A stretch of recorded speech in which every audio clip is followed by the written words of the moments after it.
आदित्यहृदयं ततो युद्धपरिश्रान्तं समरे चिन्तया स्थितं रावणं चाग्रतो दृष्ट्वा युद्धाय समुपस्थितं दैवतैश्च समागम्य द्रष्टुमभ्यागतोरणम् उपगम्याब्रवीत् रामम् अगस्त्यो भगवान् ऋषिः राम राम महाबाहो शृणु गुह्यं सनातनं येन सर्वा नरीन् वत्सा समरे विजयिष्यसि आदित्यहृदयं पुण्यं सर्वशत्रुविनाशनं जयावहं जपेन्नित्यम् अक्षय्यं परमं शिवं सर्वमङ्गलमाङ्गल्यं सर्वपापप्रणाशनं चिन्ताशोकप्रशमनम् आयुर्वर्धनमुत्तमं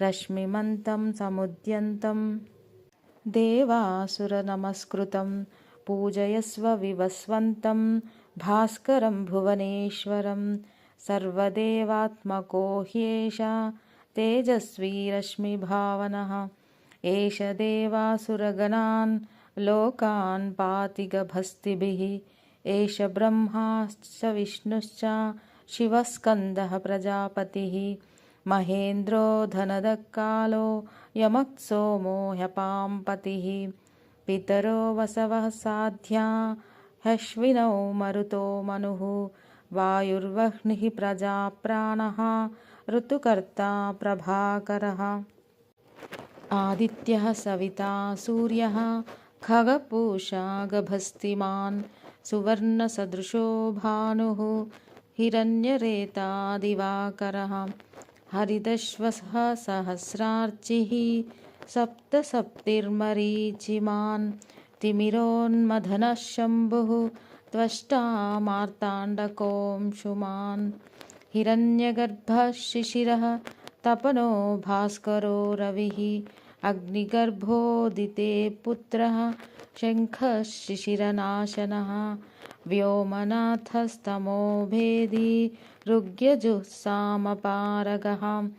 घनावृष्टिरपां मित्रः विन्ध्यवीधिप्लवङ्गमः आतपी मण्डली मृत्युः पिङ्गलः सर्वतापनः कविर्विश्वो महातेजा रक्तः सर्वभवोद्भवः नक्षत्रग्रहताराणाम् अधिपो विश्वभावनः तेजसामपि तेजस्वी द्वादशात्मन्नमोऽस्तु ते नमः पूर्वाय गिरये पश्चिमायाद्रये नमः ज्योतिर्गणानां पतये दिनाधिपतये नमः जयाय जयभद्राय हर्यश्वाय नमो नमः नमो नमः सहस्रांशो आदित्याय नमो नमः नम उग्राय वीराय सारंगाय नमो नमः नम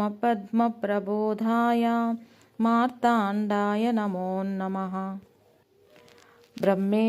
ब्रह्मेशानाच्युतेशाय सूर्यायादित्यवर्चसे भास्वते सर्वभक्षाय रौद्राय वपुषे नमः तमोघ्नाय हिमघ्नाय शत्रुघ्नाय मितात्मने कृतघ्नघ्नाय देवाय ज्योतिषां पतये नमः तप्तचामीकराभाय वह्नये विश्वकर्मणे नमस्तमोभिनिघ्नाय रवये लोकसाक्षिणे नाशयत्येष वैभूतं तदेव सृजति प्रभुः पायत्येष तपत्येष वर्षत्येष गभस्तिभिः एष सुप्तेषु जागर्ति भूतेषु परिनिष्ठितः एष एवाग्निहोत्रं च फलं चैवाग्निहोत्रिणां वेदाश्च क्रतवश्चैव क्रतूनां फलमेव च यानि कृत्यानि लोकेषु सर्व एष रविप्रभुः येन मापत्सु कृच्छ्रेषु कान्तारेषु भयेषु च कीर्तयन् पुरुषः कश्चिन्नावशीदति राघव पूजयस्वैनमेकाग्रः देवदेवं जगत्पतिं एतत्त्रिगुणितं जप्त्वा युद्धेषु विजयिष्यसि। अस्मिन् क्षणे महाबाहो रावणं त्वं वधिष्यसि। एवमुक्त्वा तदागस्त्यो जगाम च यथागतम्। एतच्छ्रुत्वा महातेजाः नष्टशोकोऽभवत्तदा। धारयामास सुप्रीतः राघवः प्रयतात्मवान्। आदित्यं प्रेक्ष्य जप्त्वा तु परं हर्षमवाप्तवान्। त्रिराचम्य शुचिर्भूत्वा धनुरादाय वीर्यवान्। रावणं प्रेक्ष्य हृष्टात्मा युद्धाय समुपागमत्। सर्वयत्नेन महतावधे तस्य द्रुतोऽभवत्। अतरविरवदन्निरीक्ष्यं रामं मुदितमनाः परमं प्रहुष्यमानः। निशिचरपतिसंशयं विदित्वा सुरगणमध्यगतो वचस्त्वरेति। इत्यार्षे श्रीमद् रामायणे वाल्मीकिये आदिकाव्ये युद्धकाण्डे पञ्चाधिकशततमः सर्गः। आदित्यहृदयम्। ततो युद्धपरिश्रान्तं समरे चिन्तया स्थितं। रावणं चाग्रतो दृष्ट्वा युद्धाय समुपस्थितं। दैवतैश्च समागम्य द्रष्टुमभ्यागतोरनम्। उपगम्याब्रवीत् रामम् अगस्त्यो भगवान् ऋषिः। राम राम महाबाहो शृणु गुह्यं सनातनम्। येन सर्वा नरीन् वत्सा समरे विजयिष्यसि। आदित्यहृदयं पुण्यं सर्वशत्रुविनाशनं। जयावहं जपेन्नित्यम् अक्षय्यं परमं शिवम्। सर्वमङ्गलमाङ्गल्यं सर्वपापप्रणाशनं। चिन्ताशोकप्रशमनम् आयुर्वर्धनमुत्तमम्। रश्मिमन्तं समुद्यन्तं देवासुरनमस्कृतं। पूजयस्व विवस्वन्तं भास्करं भुवनेश्वरं। सर्वदेवात्मको ह्येष तेजस्वी रश्मिभावनः। एष देवासुरगणान् लोकान् पाति गभस्तिभिः। एष ब्रह्माश्च विष्णुश्च शिवस्कन्दः प्रजापतिः। महेन्द्रो धनदकालो यमः सोमो ह्यपाम्पतिः। पितरो वसवः साध्या ह्यश्विनौ मरुतो मनुः। वायुर्वह्निः प्रजाप्राणः ऋतुकर्ता प्रभाकरः।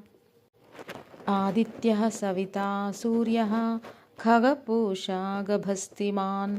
सुवर्णसदृशो भानुः हिरण्यरेता दिवाकरः। हरिदश्वः सहस्रार्चिः सप्तसप्तिर्मरीचिमान्। तिमिरोन्मथनः शम्भुः त्वष्टा मार्ताण्डकोऽंशुमान्। हिरण्यगर्भः शिशिरः तपनो भास्करो रविः। अग्निगर्भोदिते पुत्रः शङ्खः शिशिरनाशनः।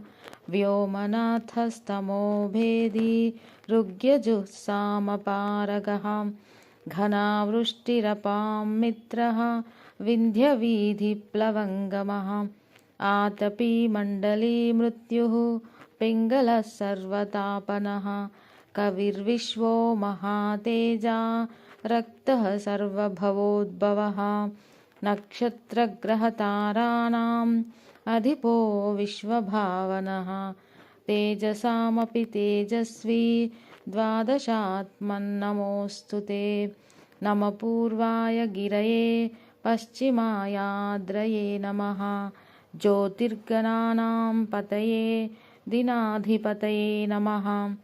जयाय जयभद्राय हर्यश्वाय नमो नमः। नमो नमः सहस्रांशो आदित्याय नमो नमः। नम उग्राय वीराय सारंगाय नमो नमः। नमः पद्मप्रबोधाय मार्ताण्डाय नमो नमः। ब्रह्मेशानाच्युतेशाय सूर्यायादित्यवर्चसे भास्वते सर्वभक्षाय रौद्राय वपुषे नमः। तमोघ्नाय हिमघ्नाय शत्रुघ्नाय मितात्मने कृतघ्नाय देवाय ज्योतिषां पतये नमः। तप्तचामीकराभाय वह्नये विश्वकर्मणे नमस्तमोभिनिघ्नाय रवये लोकसाक्षिणे। नाशयत्येष वैभूतं तदेव सृजति प्रभुः। पायत्येष तपत्येष वर्षत्येष गभस्तिभिः। एष सुप्तेषु जागर्ति भूतेषु परिनिष्ठितः। एष एवाग्निहोत्रं च फलं चैवाग्निहोत्रिणां वेदाश्च क्रतवश्चैव क्रतूनां फलमेव च। यानि कृत्यानि लोकेषु सर्व एष रविप्रभुः। येन मापत्सु कृच्छ्रेषु कान्तारेषु भयेषु च कीर्तयन् पुरुषः कश्चिन्नावशीदति राघव। पूजयस्वैनमेकाग्रः देवदेवं जगत्पतिम्। एतत्त्रिगुणितं जप्त्वा युद्धेषु विजयिष्यसि। अस्मिन् क्षणे महाबाहो रावणं त्वं वधिष्यसि। एवमुक्त्वा तदागस्त्यो जगाम च यथागतम्। एतच्छ्रुत्वा महातेजाः नष्टशोको भवत्तदा। धारयामास सुप्रीतः राघवः प्रयतात्मवान्। आदित्यं प्रेक्ष्य जप्त्वा तु परं हर्षमवाप्तवान्। त्रिराचम्य शुचिर्भूत्वा धनुरादाय वीर्यवान्। रावणं प्रेक्ष्य हृष्टात्मा युद्धाय समुपागमत्। सर्वयत्नेन महतावधे तस्य द्रुतोऽभवत्। अतरविरवदन्निरीक्ष्यं रामं मुदितमनाः परमं प्रहुष्यमानः। निशिचरपतिसंक्षयं विदित्वा सुरगणमध्यगतो वचस्त्वरेति। इत्यार्षे श्रीमद् रामायणे वाल्मीकिये आदिकाव्ये युद्धकाण्डे पञ्चाधिकशततमः सर्गः। आदित्यहृदयम्। ततो युद्धपरिश्रान्तं समरे चिन्तया स्थितं रावणं चाग्रतो दृष्ट्वा युद्धाय समुपस्थितं। दैवतैश्च समागम्य द्रष्टुमभ्यागतोरनम्। उपगम्याब्रवीद् रामम् अगस्त्यो भगवान् ऋषिः। राम राम महाबाहो शृणु गुह्यं सनातनम्। येन सर्वा नरीन् वत्स समरे विजयिष्यसि। आदित्यहृदयं पुण्यं सर्वशत्रुविनाशनं। जयावहं जपेन्नित्यम् अक्षय्यं परमं शिवम्। सर्वमङ्गलमाङ्गल्यं सर्वपापप्रणाशनं। चिन्ताशोकप्रशमनम् आयुर्वर्धनमुत्तमम्। रश्मिमन्तं समुद्यन्तं देवासुरनमस्कृतं। पूजयस्व विवस्वन्तं भास्करं भुवनेश्वरं। सर्वदेवात्मको ह्येष तेजस्वी रश्मिभावनः। एष देवासुरगणान् लोकान् पाति गभस्तिभिः। एष ब्रह्माश्च विष्णुश्च शिवस्कन्दः प्रजापतिः। महेन्द्रो धनदः कालो यमः सोमो ह्यपां पतिः। पितरो वसवः साध्या ह्यश्विनौ मरुतो मनुः। वायुर्वह्निः प्रजाप्राणः ऋतुकर्ता प्रभाकरः। आदित्यः सविता सूर्यः खगपूषा गभस्तिमान्। सुवर्णसदृशो भानुः हिरण्यरेता दिवाकरः। हरिदश्वः सहस्रार्चिः सप्तसप्तिर्मरीचिमान्। तिमिरोन्मथनः शम्भुः त्वष्टा मार्ताण्डकोऽंशुमान्। हिरण्यगर्भः शिशिरः तपनो भास्करो रविः। अग्निगर्भोदिते पुत्रः शङ्खः शिशिरनाशनः। व्योमनाथस्तमो भेदी ऋग्यजुः सामपारगः। घनावृष्टिरपां मित्रः विन्ध्यवीधिप्लवङ्गमः आतपी मण्डली मृत्युः पिङ्गलः सर्वतापनः कविर्विश्वो महातेजा रक्तः सर्वभवोद्भवः नक्षत्रग्रहताराणाम् अधिपो विश्वभावनः तेजसामपि तेजस्वी द्वादशात्मन्नमोऽस्तु ते नमः पूर्वाय गिरये पश्चिमायाद्रये नमः ज्योतिर्गणानां पतये दिनाधिपतये नमः जयाय जयभद्राय हर्यश्वाय नमो नमः नमो नमः सहस्रांशो आदित्याय नमो नमः नम उग्राय वीराय सारंगाय नमो नमः नम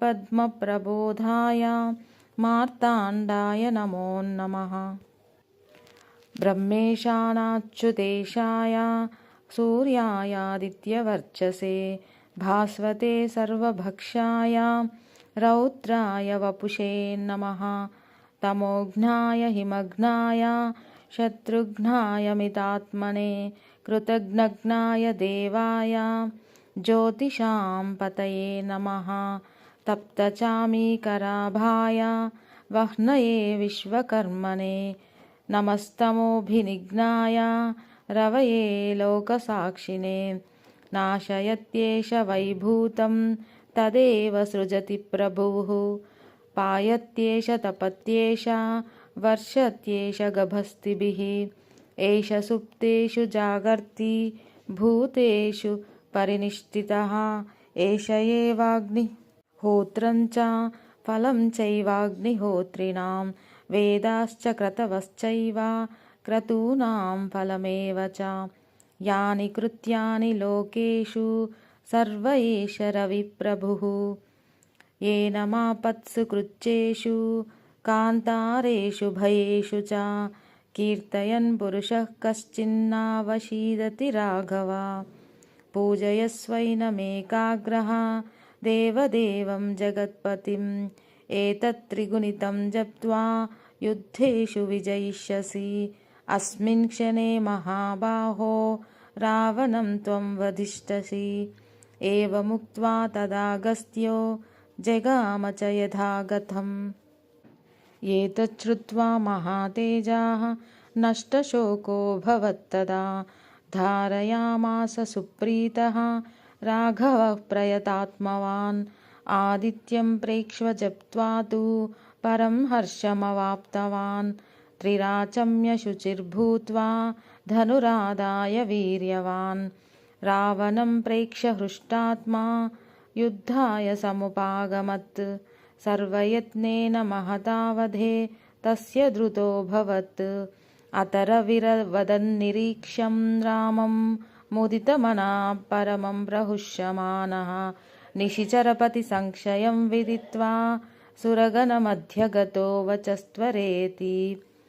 इत्यार्षे श्रीमद् रामायणे वाल्मीकिये आदिकाव्ये युद्धकाण्डे पञ्चाधिकशततमः सर्गः। आदित्यहृदयम्। ततो युद्धपरिश्रान्तं समरे चिन्तया स्थितं रावणं चाग्रतो दृष्ट्वा युद्धाय समुपस्थितं दैवतैश्च समागम्य द्रष्टुमभ्यागतोरनम् उपगम्याब्रवीद् रामम् अगस्त्यो भगवान् ऋषिः राम राम महाबाहो शृणु गुह्यं सनातनं येन सर्वा नरीन् वत्स समरे विजयिष्यसि आदित्यहृदयं पुण्यं सर्वशत्रुविनाशनं जयावहं जपेन्नित्यम् अक्षय्यं परमं शिवं सर्वमङ्गलमाङ्गल्यं सर्वपापप्रणाशनं चिन्ताशोकप्रशमनम् आयुर्वर्धनमुत्तमं रश्मिमन्तं समुद्यन्तं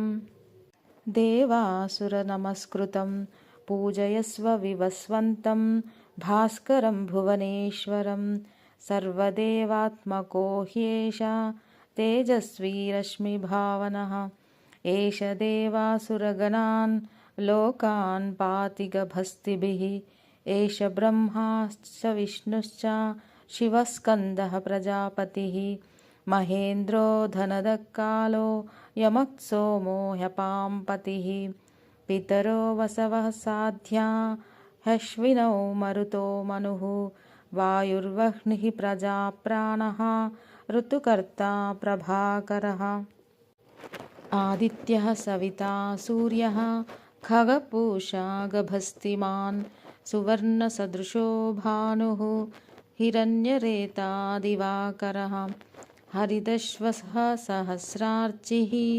सप्तसप्तिर्मरीचिमान् तिमिरोन्मथनः शम्भुः त्वष्टा मार्ताण्डकोऽंशुमान् हिरण्यगर्भः शिशिरः तपनो भास्करो रविः अग्निगर्भोदिते पुत्रः शङ्खः शिशिरनाशनः व्योमनाथस्तमो भेदी ऋग्यजुःसामपारगः घनावृष्टिरपां मित्रः विन्ध्यवीधिप्लवङ्गमः आतपी मण्डली मृत्युः पिङ्गलः सर्वतापनः कविर्विश्वो महातेजा रक्तः सर्वभवोद्भवः नक्षत्रग्रहताराणाम् अधिपो विश्वभावनः तेजसामपि तेजस्वी द्वादशात्मन्नमोऽस्तु ते नमः पूर्वाय गिरये पश्चिमायाद्रये नमः ज्योतिर्गणानां पतये दिनाधिपतये नमः जयाय जयभद्राय हर्यश्वाय नमो नमः नमो नमः सहस्रांशो आदित्याय नमो नमः नम उग्राय वीराय सारंगाय नमो नमः नमः पद्मप्रबोधाय मार्ताण्डाय नमो नमः ब्रह्मेशानाच्युतेशाय सूर्यायादित्यवर्चसे भास्वते सर्वभक्षाय रौद्राय वपुषे नमः तमोघ्नाय हिमघ्नाय शत्रुघ्नाय मितात्मने कृतघ्नघ्नाय देवाय ज्योतिषां पतये नमः तप्तचामीकराभाय वह्नये विश्वकर्मणे नमस्तमोभिनिघ्नाय रवये लोकसाक्षिणे नाशयत्येष वैभूतं तदेव सृजति प्रभुः पायत्येष तपत्येष वर्षत्येष गभस्तिभिः एष सुप्तेषु जागर्ति भूतेषु परिनिष्ठितः एष एवाग्निहोत्रं च फलं चैवाग्निहोत्रिणां वेदाश्च क्रतवश्चैव क्रतूनां फलमेव च यानि कृत्यानि लोकेषु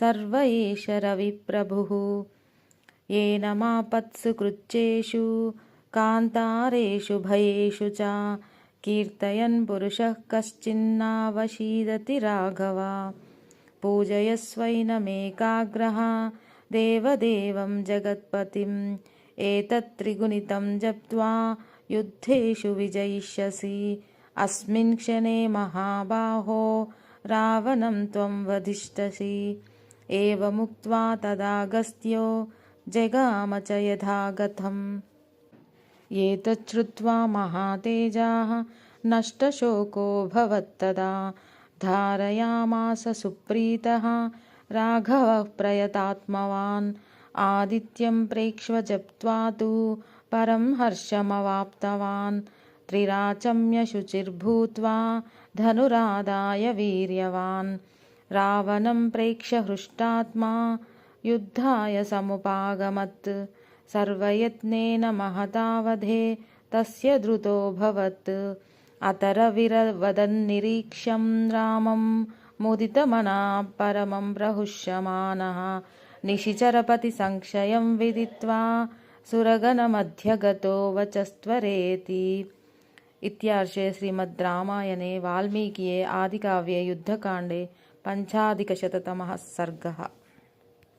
आदित्यहृदयं ततो युद्धपरिश्रान्तं समरे चिन्तया स्थितं रावणं चाग्रतो दृष्ट्वा युद्धाय समुपस्थितं दैवतैश्च समागम्य द्रष्टुमभ्यागतो रणम् उपगम्याब्रवीत् रामम् अगस्त्यो भगवान् ऋषिः राम राम महाबाहो शृणु गुह्यं सनातनं येन सर्वा नरीन् वत्सा समरे विजयिष्यसि आदित्यहृदयं पुण्यं सर्वशत्रुविनाशनं जयावहं जपेन्नित्यम् अक्षय्यं परमं शिवं सर्वमङ्गलमाङ्गल्यं सर्वपापप्रणाशनं चिन्ताशोकप्रशमनम् आयुर्वर्धनमुत्तमं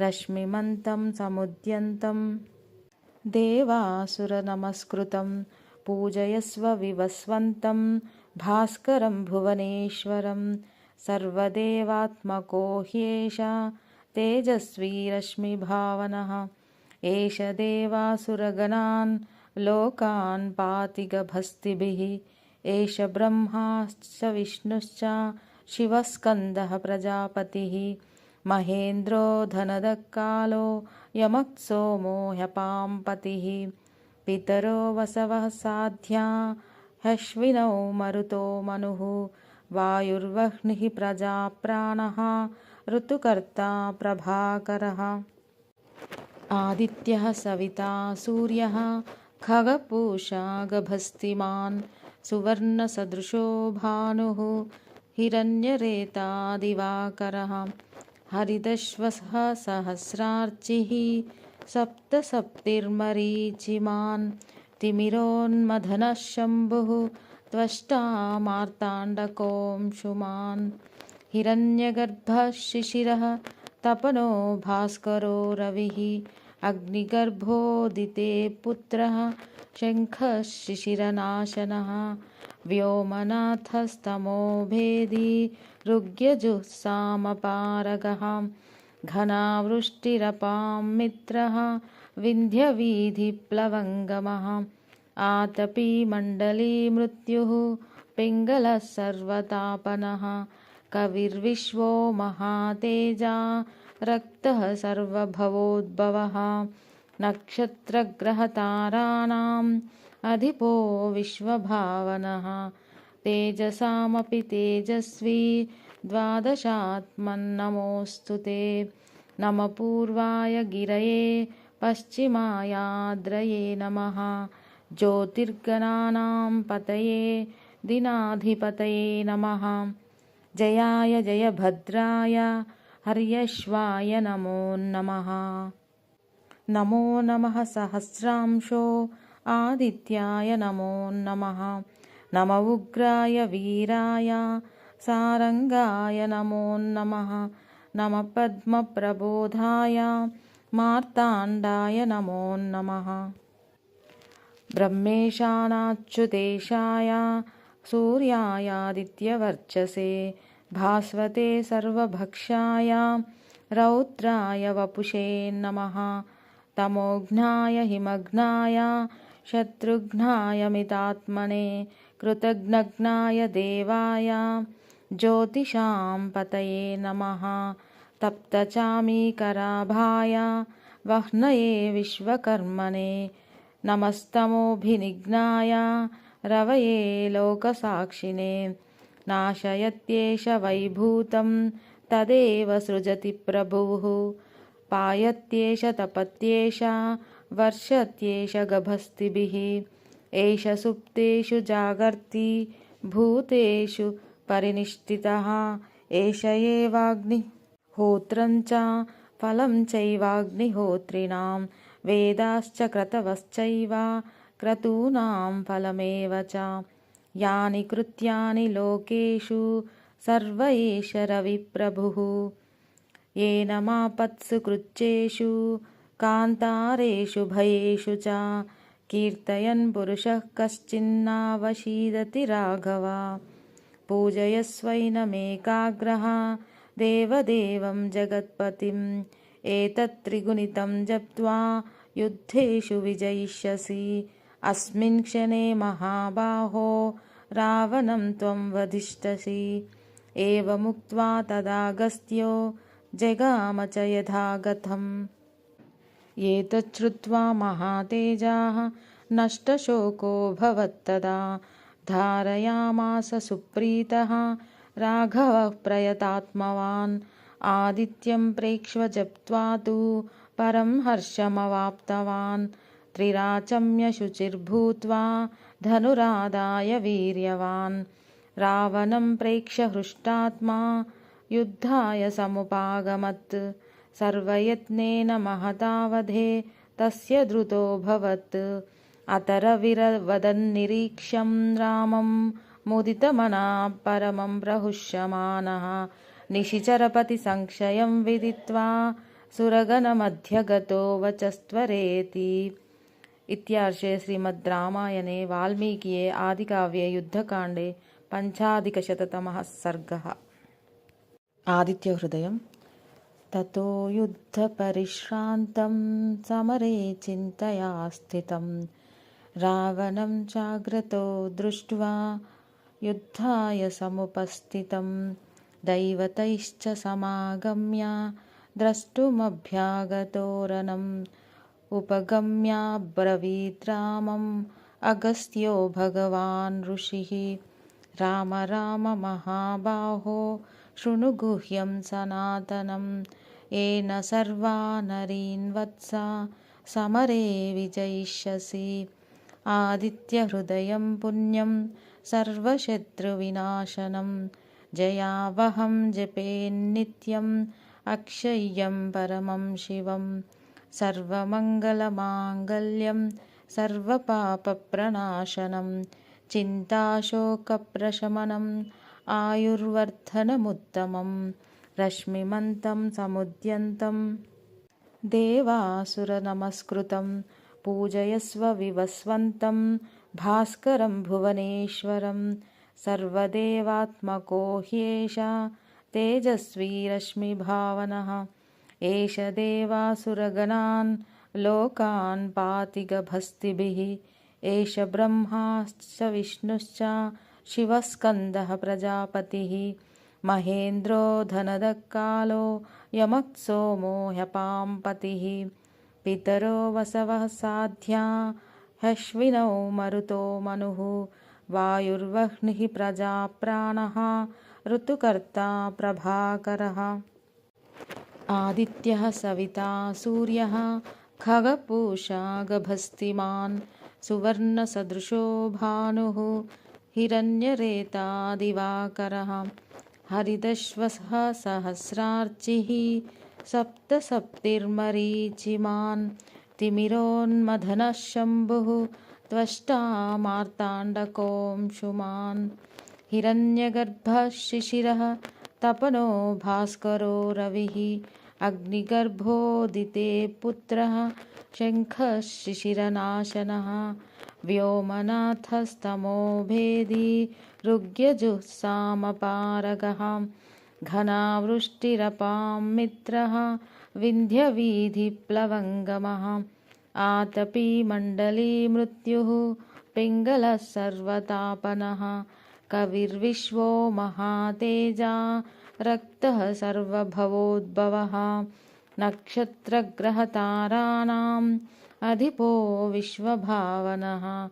तेजसामपि तेजस्वी द्वादशात्मन्नमोऽस्तु ते। नमः पूर्वाय गिरये पश्चिमायाद्रये नमः। ज्योतिर्गणानां पतये दिनाधिपतये नमः। जयाय जयभद्राय हर्यश्वाय नमो नमः।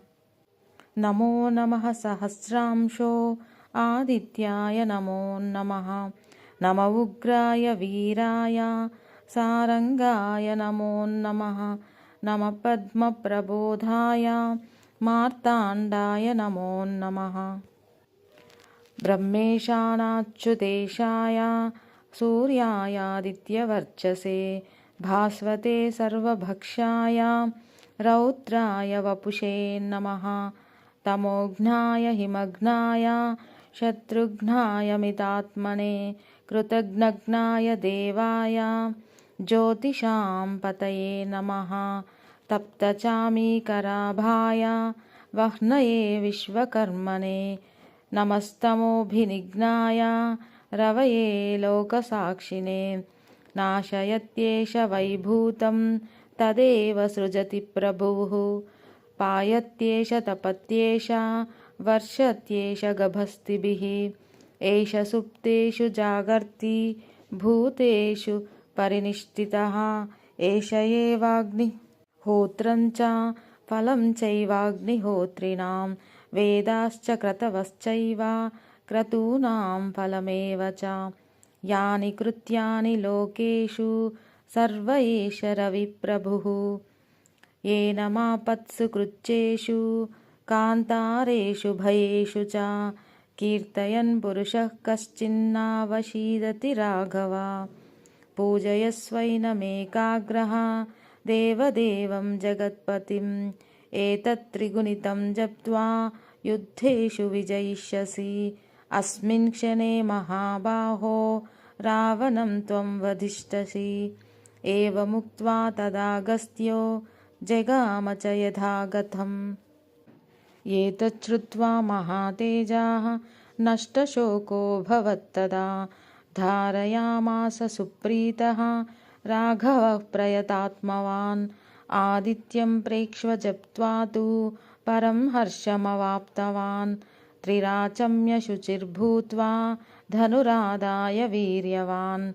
रावणं प्रेक्ष्य हृष्टात्मा युद्धाय समुपागमत्। सर्वयत्नेन महता वधे तस्य द्रुतोऽभवत्। अतरविरवदन्निरीक्ष्यं रामं मुदितमनः परमं प्रहुष्यमानः। निशिचरपतिसंशयं विदित्वा सुरगणमध्यगतो वचस्त्वरेति। इत्यार्षे श्रीमद् रामायणे वाल्मीकिये आदिकाव्ये युद्धकाण्डे पञ्चाधिकशततमः सर्गः। आदित्यहृदयम्। ततो युद्धपरिश्रान्तं समरे चिन्तया स्थितं। रावणं चाग्रतो दृष्ट्वा युद्धाय समुपस्थितं। दैवतैश्च समागम्य द्रष्टुमभ्यागतो रणम्। उपगम्याब्रवीत् रामम् अगस्त्यो भगवान् ऋषिः।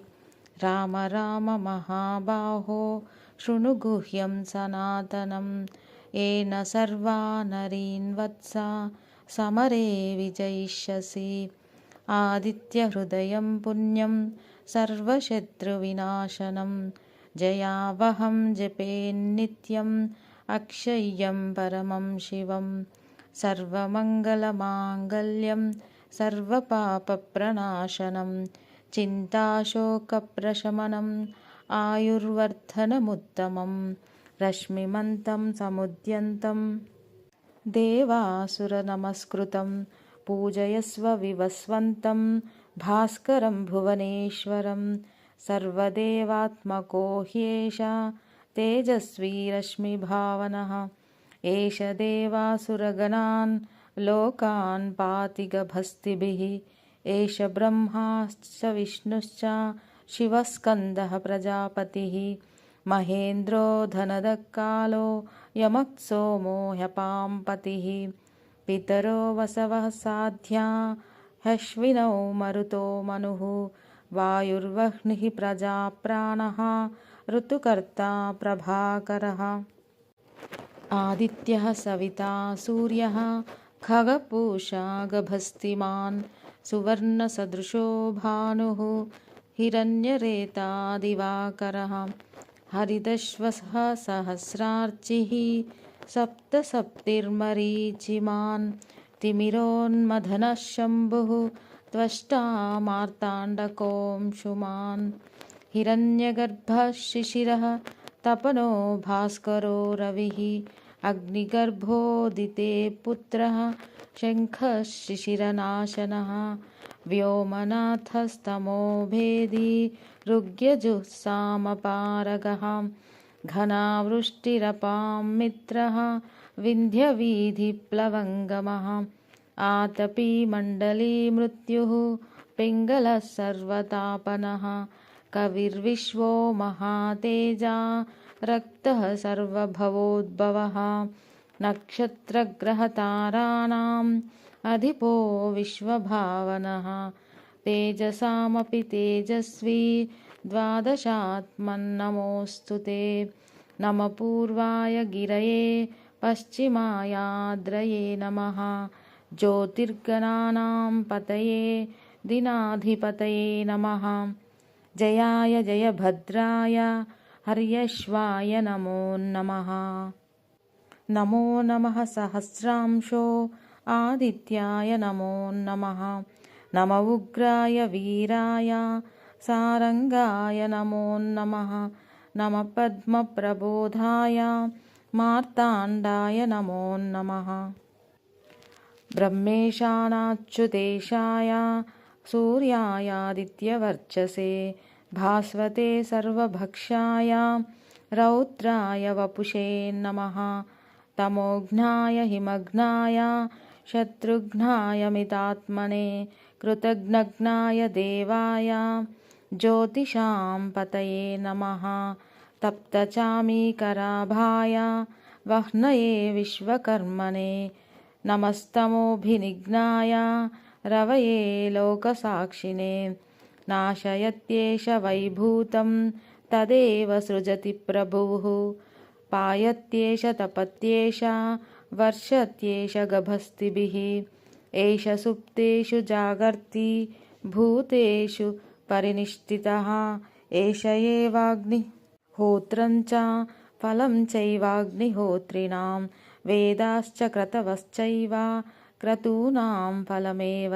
च यानि कृत्यानि लोकेषु सर्व एष रविप्रभुः येन मापत्सु कृच्छ्रेषु कान्तारेषु भयेषु च कीर्तयन् पुरुषः कश्चिन्नावशीदति राघव पूजयस्वैनमेकाग्रः देवदेवं जगत्पतिम् एतत्त्रिगुणितं जप्त्वा युद्धेषु विजयिष्यसि अस्मिन् क्षणे महाबाहो रावणं त्वं वधिष्यसि एवमुक्त्वा तदागस्त्यो जगाम च यथागतम् एतच्छ्रुत्वा महातेजाः नष्टशोकोऽभवत्तदा धारयामास सुप्रीतः राघवः प्रयतात्मवान् आदित्यं प्रेक्ष्य जप्त्वा तु परं हर्षमवाप्तवान् त्रिराचम्य शुचिर्भूत्वा धनुरादाय वीर्यवान् रावणं प्रेक्ष्य हृष्टात्मा युद्धाय समुपागमत् सर्वयत्नेन महतावधे तस्य धृतोऽभवत् अतरविरवदन्निरीक्ष्यं रामं मुदितमनः परमं प्रहुष्यमानः निशिचरपतिसंक्षयं विदित्वा सुरगणमध्यगतो वचस्त्वरेति इत्यार्षे श्रीमद् रामायणे वाल्मीकिये आदिकाव्ये युद्धकाण्डे पञ्चाधिकशततमः सर्गः आदित्यहृदयम् ततो युद्धपरिश्रान्तं समरे चिन्तया स्थितं रावणं चाग्रतो दृष्ट्वा युद्धाय समुपस्थितं दैवतैश्च समागम्य द्रष्टुमभ्यागतोरनम् उपगम्याब्रवीत् रामम् अगस्त्यो भगवान् ऋषिः राम राम महाबाहो शृणु गुह्यं सनातनं येन सर्वा नरीन् वत्स समरे विजयिष्यसि आदित्यहृदयं पुण्यं सर्वशत्रुविनाशनं जयावहं जपेन्नित्यम् अक्षय्यं परमं शिवं सर्वमङ्गलमाङ्गल्यं सर्वपापप्रणाशनं चिन्ताशोकप्रशमनम् आयुर्वर्धनमुत्तमं रश्मिमन्तं समुद्यन्तं देवासुरनमस्कृतं पूजयस्व विवस्वन्तं भास्करं भुवनेश्वरं सर्वदेवात्मको ह्येष तेजस्वी रश्मिभावनः एष देवासुरगणान् लोकान् पाति गभस्तिभिः एष ब्रह्माश्च विष्णुश्च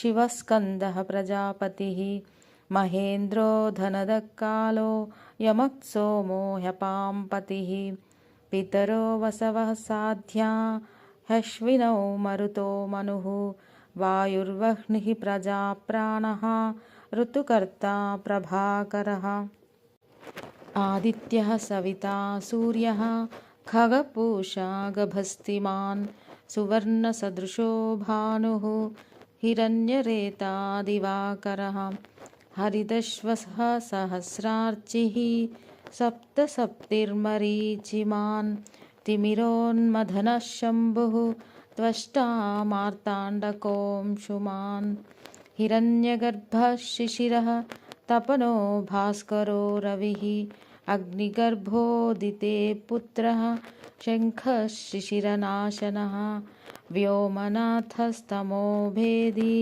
ऋग्यजुःसामपारगः घनावृष्टिरपां मित्रः विन्ध्यवीधिप्लवङ्गमः आतपी मण्डली मृत्युः पिङ्गलः सर्वतापनः कविर्विश्वो महातेजा रक्तः सर्वभवोद्भवः नक्षत्रग्रहताराणाम् अधिपो विश्वभावनः तेजसामपि तेजस्वी द्वादशात्मन्नमोऽस्तु ते नमः पूर्वाय गिरये पश्चिमायाद्रये नमः ज्योतिर्गणानां पतये दिनाधिपतये नमः जयाय जयभद्राय हर्यश्वाय नमो नमः नमो नमः सहस्रांशो आदित्याय नमो नमः नम उग्राय वीराय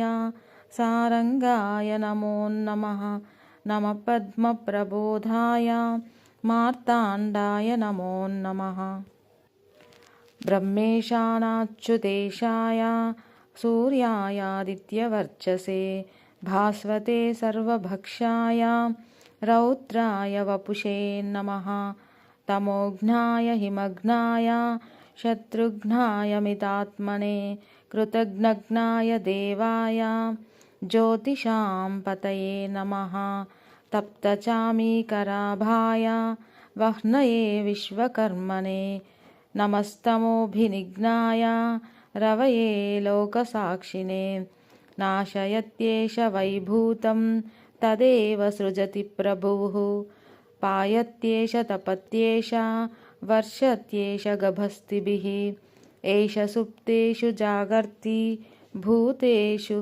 परिनिष्ठितः एष एवाग्निहोत्रं च फलं चैवाग्निहोत्रिणां वेदाश्च क्रतवश्चैव क्रतूनां फलमेव च यानि कृत्यानि लोकेषु सर्व एष रविप्रभुः येन मापत्सु कृच्छ्रेषु कान्तारेषु भयेषु च कीर्तयन् पुरुषः कश्चिन्नावशीदति राघव पूजयस्वैनमेकाग्रः देवदेवं जगत्पतिम् एतत्त्रिगुणितं जप्त्वा युद्धेषु विजयिष्यसि अस्मिन् क्षणे महाबाहो रावणं त्वं वधिष्यसि एवमुक्त्वा तदागस्त्यो जगाम च यथागतम् एतच्छ्रुत्वा महातेजाः नष्टशोको भवत्तदा धारयामास सुप्रीतः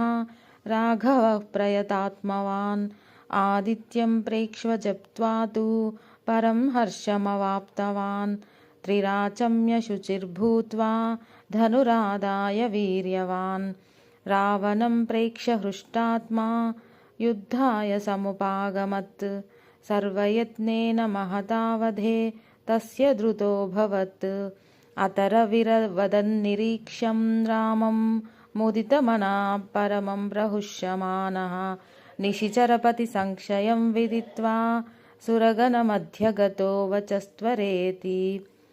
इत्यार्षे श्रीमद् रामायणे वाल्मीकिये आदिकाव्ये युद्धकाण्डे पञ्चाधिकशततमः सर्गः। आदित्यहृदयम्। ततो युद्धपरिश्रान्तं समरे चिन्तया स्थितं रावणं चाग्रतो दृष्ट्वा युद्धाय समुपस्थितं दैवतैश्च समागम्य द्रष्टुमभ्यागतोरनम् उपगम्याब्रवीद् रामम् अगस्त्यो भगवान् ऋषिः।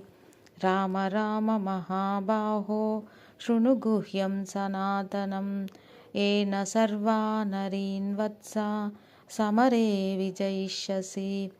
आदित्यहृदयं पुण्यं सर्वशत्रुविनाशनं जयावहं जपेन्नित्यम् अक्षय्यं परमं शिवं। सर्वमङ्गलमाङ्गल्यं सर्वपापप्रणाशनं चिन्ताशोकप्रशमनम् आयुर्वर्धनमुत्तमं। रश्मिमन्तं समुद्यन्तं देवासुरनमस्कृतं पूजयस्व विवस्वन्तं भास्करं भुवनेश्वरं। सर्वदेवात्मको ह्येष तेजस्वी रश्मिभावनः एष देवासुरगणान् लोकान् पाति गभस्तिभिः। एष ब्रह्माश्च विष्णुश्च शिवस्कन्दः प्रजापतिः। महेन्द्रो धनदः कालो यमः सोमो ह्यपाम्पतिः। पितरो वसवः साध्या ह्यश्विनौ मरुतो मनुः। वायुर्वह्निः प्रजाप्राणः ऋतुकर्ता प्रभाकरः। आदित्यः सविता सूर्यः खगपूषा गभस्तिमान्। सुवर्णसदृशो भानुः हिरण्यरेता दिवाकरः। हरिदश्वः सहस्रार्चिः सप्तसप्तिर्मरीचिमान्। तिमिरोन्मथनः शम्भुः त्वष्टा मार्ताण्डकोऽंशुमान्। हिरण्यगर्भः शिशिरः तपनो भास्करो रविः। अग्निगर्भोदिते पुत्रः शङ्खः शिशिरनाशनः। व्योमनाथस्तमो भेदी ऋग्यजुःसामपारगः। घनावृष्टिरपां मित्रः विन्ध्यवीधिप्लवङ्गमः। आतपी मण्डली मृत्युः पिङ्गलः सर्वतापनः। कविर्विश्वो महातेजा रक्तः सर्वभवोद्भवः। नक्षत्रग्रहताराणाम् अधिपो विश्वभावनः।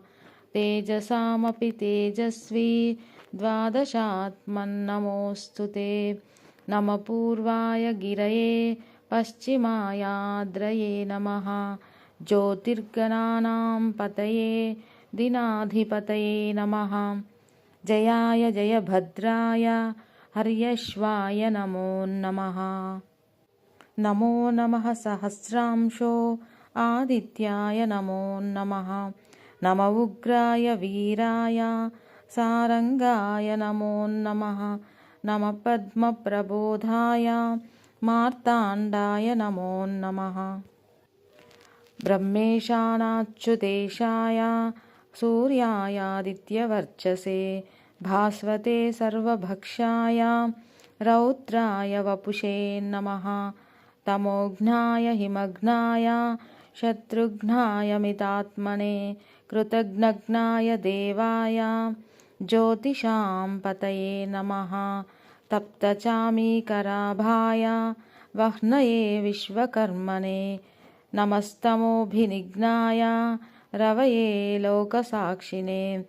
नाशयत्येष वैभूतं तदेव सृजति प्रभुः। पायत्येष तपत्येष वर्षत्येष गभस्तिभिः। एष सुप्तेषु जागर्ति भूतेषु परिनिष्ठितः। एष एवाग्निहोत्रं च फलं चैवाग्निहोत्रिणां। वेदाश्च क्रतवश्चैव क्रतूनां फलमेव च। यानि कृत्यानि लोकेषु सर्व एष रविप्रभुः। येन मापत्सु कृच्छ्रेषु कान्तारेषु भयेषु च। कीर्तयन् पुरुषः कश्चिन्नावशीदति राघव। पूजयस्वैनमेकाग्रः देवदेवं जगत्पतिम्। एतत्त्रिगुणितं जप्त्वा युद्धेषु विजयिष्यसि। अस्मिन् क्षणे महाबाहो रावणं त्वं वधिष्यसि। एवमुक्त्वा तदागस्त्यो जगाम च यथागतम्। एतच्छ्रुत्वा महातेजाः नष्टशोकोऽभवत्तदा धारयामास सुप्रीतः राघवः प्रयतात्मवान्। आदित्यं प्रेक्ष्य जप्त्वा तु परं हर्षमवाप्तवान्। त्रिराचम्य शुचिर्भूत्वा धनुरादाय वीर्यवान्। रावणं प्रेक्ष्य हृष्टात्मा युद्धाय समुपागमत्। सर्वयत्नेन महतावधे तस्य द्रुतोऽभवत्। अतरविरवदन्निरीक्ष्यं रामं मुदितमनाः परमं प्रहुष्यमानः। निशिचरपतिसंक्षयं विदित्वा सुरगणमध्यगतो वचस्त्वरेति। इत्यार्षे श्रीमद् रामायणे वाल्मीकिये आदिकाव्ये युद्धकाण्डे 5अधिकशततमः सर्गः।